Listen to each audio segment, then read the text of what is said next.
ሪያል ማድሪድ ቀደም ትንሽ ሃይላይት ያረከው ሪያል ማድሪድ ያው ሚስተር ቻምፒየንስ ሊግ ነው የሚለው የቻምፒየንስ ሊግ ማስተሩ ክለብ ነው ደጋግሞ ስላሳየ ሶ የመድፉ ደጋፊዎች ማረፊያ ነው አሁን ቻምፒየንስ ሊግ አለን ነው የሚሉት የአርሰናል ደጋፊዎች አለን ነው የሚሉት ቻምፒየንስ ሊግ በልቶ ቆያቅ ውጤቱ ለስድስት ፋይናል መድረስ ነው ስታድ ፍራንስ ላይ ያ የነ ኦንሪ ኢንቪዚብልስ የነበረው ትልቁ ውጤት ነው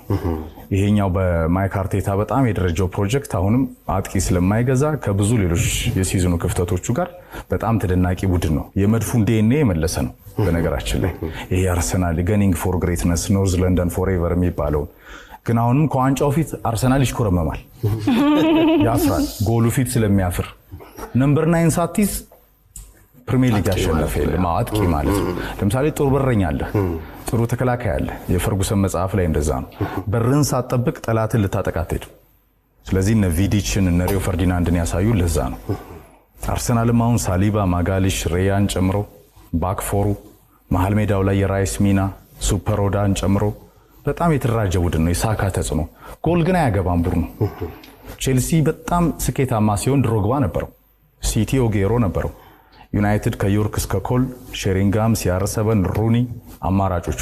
አርሰናል ራሱ የመጨረሻውን ዋንጫ ሲበላ ኦንሪ ነበረው አለፍ ሲል እነ ካኑ ፔሬዝ ዊልቶርድ ቤርካምፕ ማስተርማይንዱ የደች ነበረው ስለዚህ አሁን ጎል የማያገባው አርሰናል እንዴት አይሽኮርመም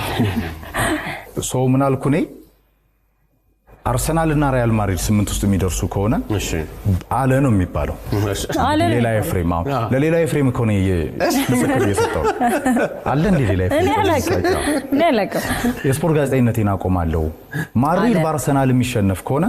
የስፖርት ጋዜጠኝነቴን አቆማለሁ በሚል ያው የኛው የተለመደ ነው ፎቶ ኮቴሽን አርጎ በትምህርት ጥቅስ ውስጥ ምናምን አርጎ ምናምን በቃ አብዮት ሶሻል ሚዲያው ላይ አሁን ጌት ኪፐር የለም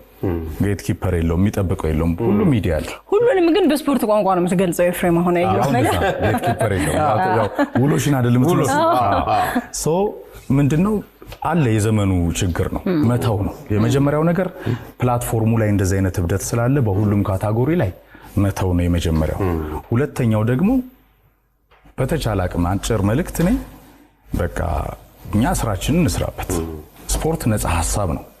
ለምሳሌ ሙያ ስነ ምግባር ሲባል ይሄ ሙያ ነፃነት እኮ አለው ስሜት አለው ስፖርት ነው መዝናኛ ነው ትገምታለህ